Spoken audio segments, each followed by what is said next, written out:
Today we learn examples in practice set 3.4. Already first 5 examples already we saw. Now we take example number 6. You just listen. What you have given? What is in that example?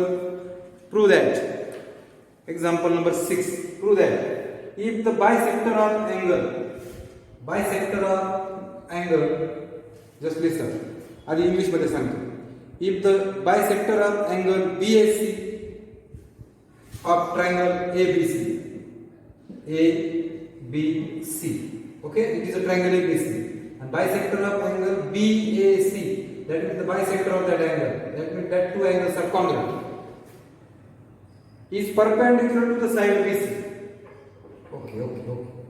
It is perpendicular. These two angles are congruent, and that bisector is perpendicular. Suppose it is AD to side BC. Then triangle ABC is isosceles triangle. That means you have to show the triangle is isosceles triangle. To prove triangle ABC is isosceles triangle means what? Two sides of that triangles are congruent. दोन बाजू सारख्या असतात. Given in triangle ABC, ray AD is bisector of angle BAC. That is given. Okay.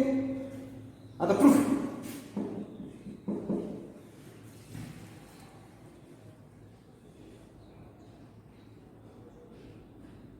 आता काय दिले आपल्याला? आता मराठीमध्ये सांगा. सिद्ध करा की त्रिकोण ABC च्या कोन BAC चा दुभाजक हा बाजू BC ला लंब असेल. त्रिकोण ABC मध्ये BAC चा दुभाजक बाजू BC ला लंब असेल तर तो त्रिकोण समद्विभुज त्रिकोण दाखवा. म्हणजे त्रिकोण ABC समद्विभुज त्रिकोण आहे हे झालं साध्य. आणि गिवन म्हणजे पक्ष. त्रिकोण ABC मध्ये किरण AD हा कोन BAC चा दुभाजक आहे. हा कोन BAC चा दुभाजक आहे. हे तुमचं झालं पक्ष. सिद्धता बघा. हे दोन त्रिकोण आपण एकरूप दाखवू. हे दोन त्रिकोण जर एकरूप झाले याची ही बाजू याची ही बाजू एकरूप होईल. आणि ह्या दोन बाजू एकरूप झाल्या की हा त्रिकोण समद्विभुज त्रिकोण होईल. दोन बाजू एकरूप म्हणजे ते व्याख्या आहे समद्विभुज त्रिकोणाची. बरोबर. That two triangles, if that two triangles are congruent, then it is the corresponding sides of CS CT. मग in triangle ABD and triangle ACD मध्ये या दोन त्रिकोणामध्ये पहिला बघा AD कॉंग्रुएंट AD एकरूप AD सामायिक भुजा ज्याला आपण कॉमन साइड म्हणतो. कोन ADB एकरूप कोन ADC angle ADB congruent ADC ADB ADC हा 90 म्हणजे काय म्हणतात each angle 90 डिग्री म्हणजेच काय प्रत्येकी काटकोन.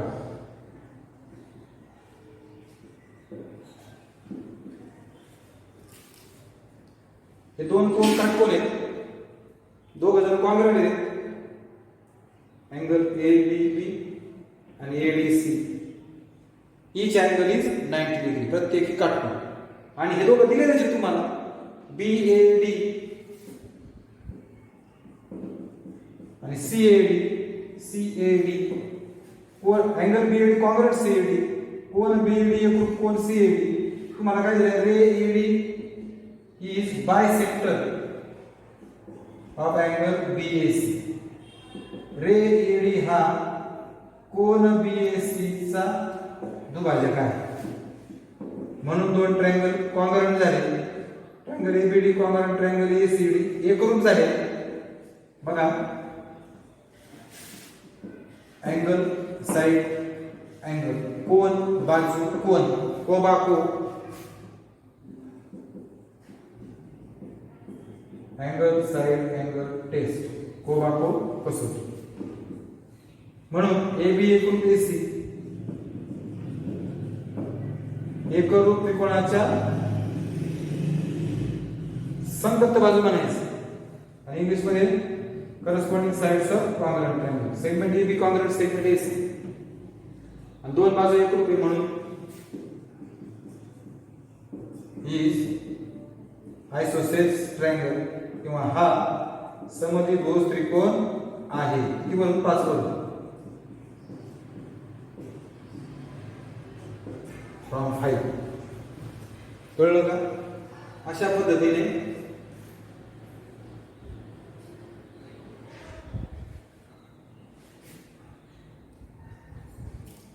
पुढचं झालं. आता 7वं गणित समजून घ्या फक्त. P Q R sorry R आणि हा एस तुम्हाला बघा P R A to P Q show that's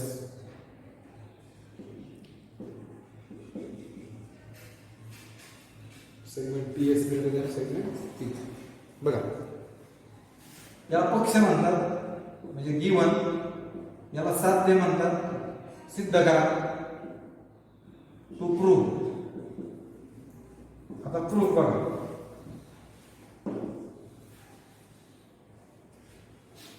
तुम्हाला पी आर एकरूप पी क्यू दिलेलं आहे म्हणजे पक्ष segment P R congruent segment P Q त्याला आपण गिवन म्हणतो इंग्लिश मध्ये. Two sides congruent, so angle opposite to that sides are congruent. Isosceles triangle theorem. दोन बाजू एकरूप असतील तर बाजू समोरचे कोन एकरूप असतात. म्हणजे कोन पी क्यू आर एकरूप कोन P R Q. Angle P Q R congruent P R Q. Side opposite to congruent angle is congruent. Angle opposite to congruent side याला आयसोसेल्स समद्विभुज त्रिकोणाचा प्रमेय म्हणतात. Isosceles triangle theorem. कळलं का नाही कळलं? म्हणजे हे दोन अँगल गोल केले कॉंग्रुएंट झाले. आता बघा पी आर एस या ट्रायंगल मध्ये त्रिकोणामध्ये हा जो हा एक्सटेरियर अँगल आहे बाह्य कोन बघा हा पी आर क्यू. कोन पी आर क्यू हा त्रिकोण पी आर एस चा बाह्य कोन आहे. बरोबर बरोबर का? म्हणजे angle P R Q is exterior angle of triangle P R S.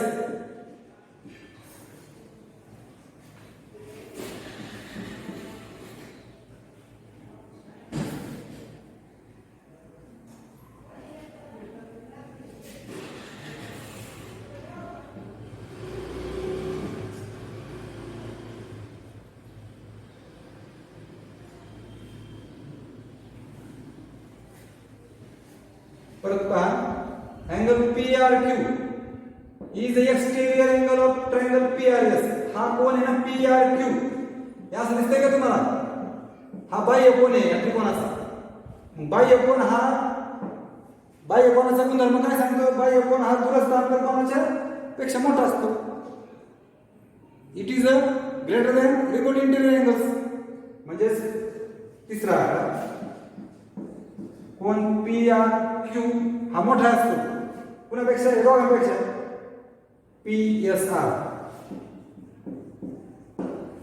बाह्य कोनाचा गुणधर्म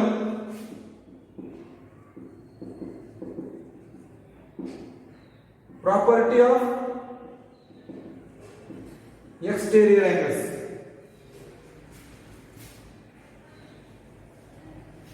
बरोबर आहे का? आठवते काही प्रॉपर्टी ऑफ एक्सटेरियर अँगल्स आठवते का?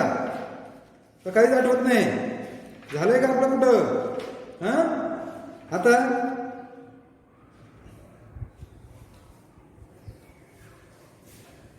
चौथा, कोण पी आर क्यू मोठा असतो? हा कोण मोठा असतो या कोणापेक्षा? म्हणून लिहिलंय पी, कोण पी आर क्यू मोठा P S R, angle P R Q greater than P S R. बरोबर? हे दोघं सारखे बघा ना. पहिला दुसरा आकडा बघा, पी आर क्यू म्हणजेच पी क्यू आर आहे, म्हणून तरी पी क्यू आर मोठा, आणि याचं नाव आहे ना P S R, P S R, त्याच्या पी एस क्यू म्हणतो. बरं जाऊ दे, पी एस आरच ठेवा. मी काय केलं, 2 ची किंमत 3 मध्ये टाकली. फ्रॉम विधान 2 व 3 वरून नाव बदललं. पी क्यू आर म्हणजे पी क्यू एस वर्ग, आणि पी एस आर म्हणजे पी एस क्यू वर्ग. मी 4 वरून घेतलं आणि आकृतीत पाहिलं, म्हणून फ्रॉम 4 अँड फिगर विधान 4 व आकृतीवरून. आता बघा बरं, पी क्यू एस कुठे आहे? याला विसरून जा. पी क्यू एस म्हणजे हा कोण, आणि पी एस क्यू म्हणजे हा कोण. हा याच्यापेक्षा मोठा आला. याच्या समोरची बाजू ही पी एस, याच्या समोरची बाजू पी क्यू. हे कोण आहे की नाही हे कंडिशन घ्यायची बघा. पी एस चिन्ह असंच, पी क्यू. मी साईड्स केल्या, sides opposite to greater angle. कसं लिहायचं? साईड साईड लिहिलं म्हणून side opposite to greater angle. बाजू लिहिलं ना, मग कोणासमोर? मोठ्या कोणासमोरील? मोठ्या कोणासमोरील बाजू. बस एवढंच द्यायचं, आणि मला वाटतं हेच तुम्हाला दाखवायचं. 8वा आकडा. 8व्यामध्ये बघा काय काय दिलं मी नीट पाहूया. आधी गणित खूप सोपी असतात, फक्त आपण नीट त्याचं वाचन करत नाही, समजून घेत नाही, म्हणून आपल्याला ती अवघड जात असतात. आता पुढच्या गणितामध्ये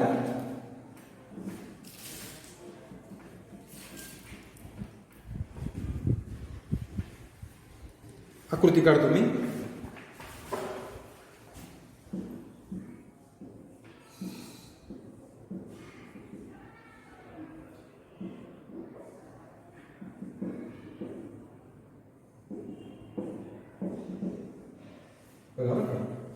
त्रिकोण एबीसी मध्ये, याला ई ट्रायंगल एबीसी म्हणतो.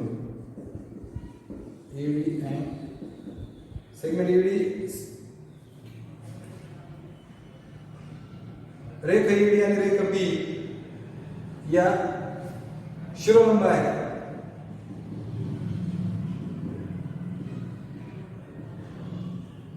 हा अल्टिट्यूड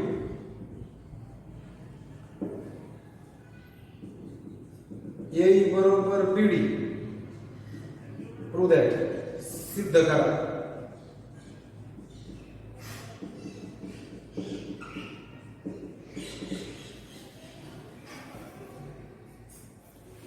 हे जे नाही सिद्ध करा, दॅट इज टू प्रूव्ह, याला साध्य म्हणतात. आपण परत जायचं सात पक्ष. हे सिद्ध करायच्या अगोदरचं जे पक्षमध्ये आहे, आणि हे साध्य काय झाले पक्षामध्ये बघा बरं. त्रिकोण एबीसी मध्ये, एबीसी मध्ये in triangle ABC, AD and B बघा. एडी परपेंडिक्युलर लंब आहे, बी पण परपेंडिक्युलर म्हणजे लंब आहे. हे दोघं जण त्यांनी सांगितलं शिरोलंब, इंग्लिश मध्ये सांगितलं अल्टिट्यूड आहे. शिरोलंब आणि अल्टिट्यूड, शिरोलंब म्हणजे उंची, अल्टिट्यूड म्हणजे उंची, विच आर परपेंडिक्युलर. जी लंब असते हे दोघं लंब दिले बरं का. ए आणि बीडी सारखे दिले बघा. ए हा बीडी सारखा दिला. आता बघा तुम्हाला दाखवायचं एडी आणि बी. एडी, एडी आणि बी म्हणजे जे शिरोलंब आहे, अल्टिट्यूड आहेत, तेच तुम्हाला कॉन्ग्रुएंट दाखवायचे. बघा बरं का, इन ट्रायंगल एडीबी आणि ट्रायंगल एबीई. बघा बरं का, कोणते ट्रायंगल घेतो? एबीडी हा त्रिकोण. त्रिकोण ए बी डी आणि त्रिकोण ए बी ई दिसतंय का? हा पण काटकोन त्रिकोण आहे, हा पण काटकोन त्रिकोण आहे. याच्यामध्ये पहिला घटक बघा बरं का, हे दोघं राईट अँगल आहेत हा. तुम्हाला हे दोघं दिले ए या त्रिकोणाची बाजू घेतो आधी बीडी, हे करू ए बीडी कॉन्ग्रॅंट ए E1 बीडी एक रूप ए दिलेलं आहे तुम्हाला बघा, बीडी आणि ए सारखे दिले म्हणून मी पहिल्यांदा दिलं पक्ष. आता दुसरी गोष्ट, याचा कर्ण कोणता? याचा हायपोटेनस ए बी, कर्ण काटकोनासमोरची बाजू. आणि ह्या त्रिकोणाची सुद्धा तीच बाजू आहे, म्हणजे याची बाजू याचा बी कर्ण तोच आहे, याचा बी कर्ण तोच आहे, म्हणजे A B कॉन्ग्रॅंट A B, hypotenuse A B कॉन्ग्रॅंट hypotenuse A B, ज्याला तुम्ही म्हणतात कर्ण A B कॉन्ग्रॅंट Karna A B.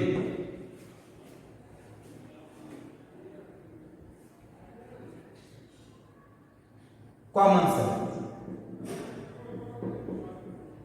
सामायिक भुजा झाले दोन राईट अँगल ट्रायंगल असल्यामुळे हायपोटेनस कर्ण एकरूप आहे आणि एक भुजा एकरूप आहे. हायपोटेनस कॉन्ग्रॅंट आणि one side is congruent, so that two triangles are congruent by hypotenuse side test. दोन कर्ण भुजा कसोटीने एकरूप आहे म्हणून त्रिकोण एडीबी एकरूप त्रिकोण AB, कर्ण भुजा कसोटी हायपोटेनस साइड टेस्ट. आणि म्हणून ह्या त्रिकोणाची ही संगत बाजू, ह्या त्रिकोणाची ही संगत बाजू, म्हणून AD आणि B एकरूप. करस्पॉन्डिंग साइड्स ऑफ कॉन्ग्रॅंट एकरूप त्रिकोणाच्या संगत बाजू. काय म्हणायचं? एकरूप त्रिकोणाच्या संगत बाजू. येते का लक्षात? सोपं आहे नाही? ओके. आता आपण पुढचा टॉपिक सुरू करण्यापूर्वी आपण आणखी काही गणित सोडूयात.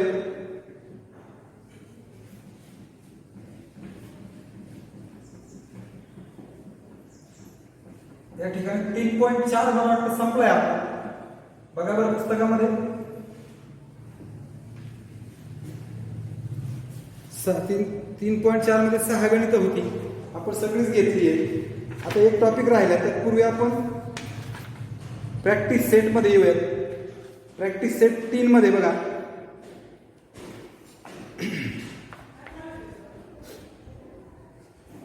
प्रॅक्टिस सेट 3 मध्ये तुम्हाला प्रश्न पहिला जो आहे त्याच्यातलं बघा, if two sides of triangles are 5 and 1.5 the length of the third sides cannot be. दोन बाजूंची लांबी 5 आणि 1.5 असेल. बघा त्रिकोणाच्या दोन बाजूंची लांबी 5 आणि 1.5 असेल तर length of the third side cannot be. तिसऱ्या बाजूची लांबी ही नसेल. पर्याय दिले बघा, कोणती नसेल त्यातली? तर बघा दोघांची बेरीज 5.0 आणि 1.5 म्हणजे 6.5. दोघांची बेरीज हिच्यापेक्षा मोठी असते, म्हणजे ही जी बाजू आहे ही बाजू 6.5 किंवा त्याच्यापेक्षा जास्त नसेल. मग उत्तर आहे बघा, if two sides of triangles are 5 and 1.5 the length of its third side. आता पर्याय दिले ते सगळे छोटे छोटे दिलेले आहेत. मग आपण असं गृहीत धरू या दोघांची बेरीज, या दोघांची बेरीज 5 पेक्षा मोठी आली पाहिजे. मग 1.5 मध्ये बघा पहिला मिळून बघा 3.7 हा मोठा आहे, हे असणार आहे बरोबर. 4.1 हे पण मोठं गेलं असणार आहे. 3.8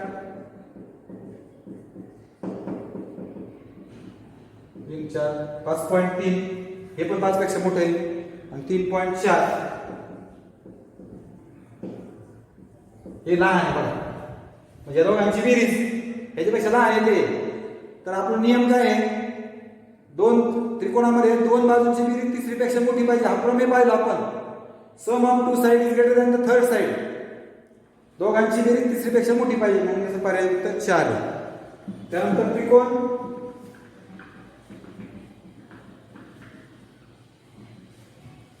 PQR मध्ये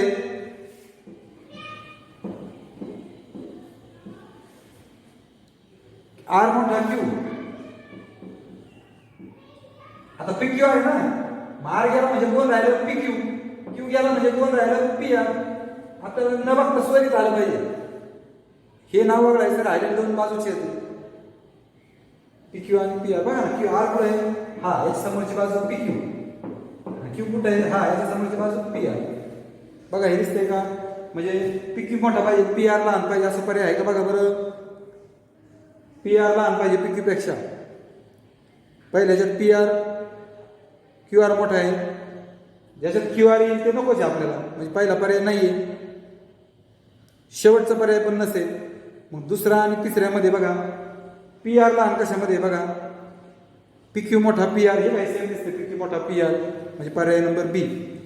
टी पी क्यू मध्ये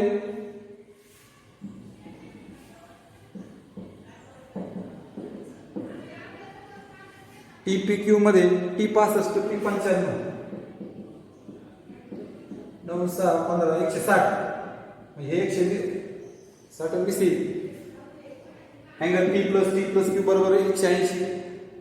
पी आधी क्यू बरोबर 180. त्रिकोणाची 180 असते. पी प्लस क्यू तिघांची बेरीज 180. Angle sub property of triangle put the values या किती भरा तुम्हाला हा 20 मिळेल. आता हा 20 मिळाला म्हणजे सगळ्यात मोठी बाजू कोणती आहे, ही आहे. अँगल हा मोठा आहे ना, म्हणजे अँगल पी हा मोठा, नंतर अँगल टी आणि मोठा अँगल क्यू. बरोबर आहे का? आता पी टी क्यू आहे, पी टी क्यू म्हणजे पी याला म्हणजे कोण राहिलं टी क्यू, किंवा पीच्या पुढचा बघा टी, टी म्हणजे पीच्या पुढचा कोण आहे पी क्यू, आणि क्यूच्या पुढचा कोण आहे पी टी. साईड दिल्या म्हणजे दिल्या side opposite to greater angle, बाजू लिहिल्या मोठ्या बाजू समोरील मोठ्या कोणासमोरील बाजू. आता याच्यात बघा पर्याय निवडा. सगळ्यात छोटा मोठा पी क्यू, सगळ्यात छोटा पीटी आहे. पीटी बघा पहिला पर्याय पीटी मोठा पी क्यू आहे, पीटी पीटी लहान आहे, सगळ्यात पीटी सगळ्यात लहान आहे. पी क्यू लहान पी क्यू लहान आहे पी क्यू. बघा हा पर्याय दिसतोय बघा, म्हणजे पी क्यू लहान टी क्यू म्हणजे टी क्यू मोठा पी क्यू आहे ना. त्यानंतर टी क्यू याला असं वडा वाटतं P T P Q T Q असं यासारखं दिसतंय का पुढे बघा, इथं टी क्यू आहे का नाही, पी क्यू आहे का नाही, म्हणजे पर्याय नंबर 2 असं. ठीक आहे, तेवढं तरी आपल्या डोकं चालत आलं पाहिजे. आता आपण दुसऱ्या एक्झाम्पलकडे जाऊया.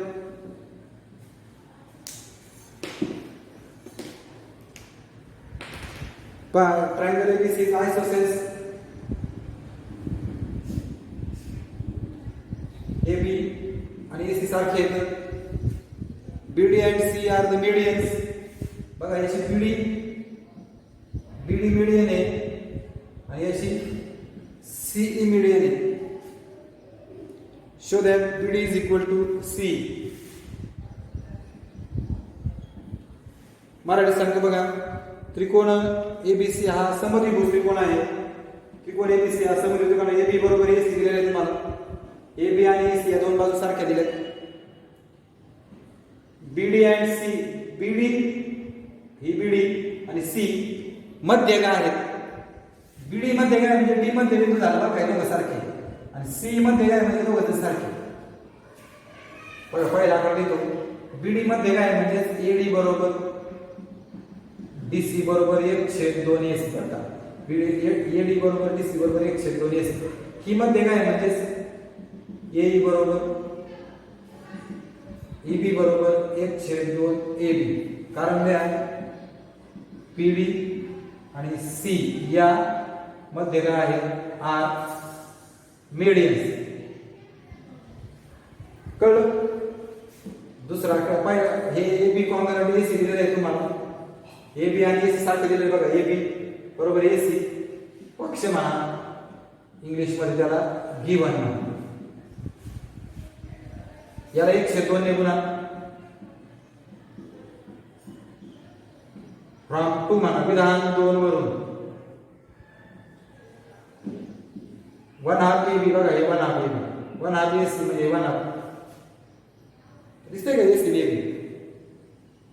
आता आपल्याला 1/2 AB जो आहे मला हा तुकडा लागतोय, हा तुकडा घ्यायचा आहे. वन हाफ ए बी पुढे बघा बरं, हे बघा वन हाफ ए ए आणि ए बी, ए आणि ए बी म्हटलं मी ए घेणार. वन हाफ ए बी म्हणजे ए घेणार मी एक करून, आणि one half A C A D घेणार मी. वन हाफ म्हणजे एक वरून काय केलं, 3 मध्ये किती टाकलं, फ्रॉम 1 and 3 विधान 1 व 3 वरून. कळलं का नाही कळलं? आता ए आणि ए सारखे मिळाले बरं. मला दाखवायचे बी डी आणि सी. मग त्रिकोण ए डी बी आणि ए ई सी मध्ये इन ट्रायंगल, हे दोन, हा एक त्रिकोण हा एक त्रिकोण, हे सारखे दाखव. आत्ताच आपण हे दोन कॉंग्रेंट सारखे आणले बघा, ए डी आणि ए. बघा ए हे दोन त्रिकोणाच्या बाजू आहेत, ह्या दोन कॉंग्रेंट एक रुपयाला कॉंग्रेंट आहे 4 वरून, फ्रॉम 4 विधान 4 वरून. दोघांमध्ये हा कोण आहे बघा, बघा बरं, A D B, A D बी मध्ये पण ए आणि ए डी मध्ये ए सी मध्ये पण ए, म्हणजे कोण ए एकरूप कोण आहे, angle A congruent A, common angle, सामायिक कोण. आणि ए डी बी ची ए बी बाजू आहे, ए ई सी ची ए सी बाजू आहे, ए बी आणि ए सी सारखेच आहेत. हे तुम्हाला दिलेलं आहे पक्ष. बघा बरं, हा कोण, ही बाजू ही बाजू, ए बी आली बघा इथे ए बी, ए डी आली बघा इथे ए डी, कोण या बाजू कोण बाजू, म्हणजे दोन त्रिकोण कॉंग्रेंट आहेत, दोन त्रिकोण एकरूप. बाकोबा बाजू कोण बाजू एस ए एस, बाकोबा कसोटी एस एस टेस्ट, हे दोन ट्रायंगल आणि दोन त्रिकोण एकरूप आहेत. मग याची राहिलेली बाजू ही बीडी बघा, आणि याची या ए सी ची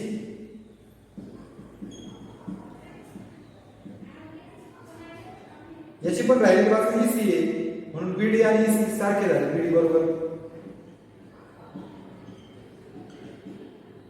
corresponding sides of congruent triangle, एकरूप त्रिकोणाच्या संगत भुजा किंवा बाजू, अशा पद्धतीने सिद्ध झाले. बघा किती सोपं आहे ना एकदम.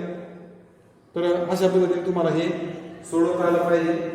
काय दिलंय काय विचारलंय याचा आपण चांगला विचार करून त्यावरून आपण सिद्धता लिहायला पाहिजे, प्रूफ लिहायला पाहिजे.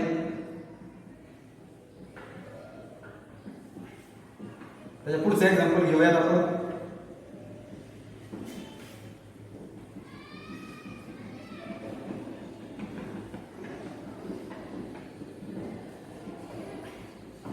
नाही तर बस झाला आजच्या पर्यंत आपण थांबूयात, बाकी पुढच्या तासाला घेऊयात. ओके.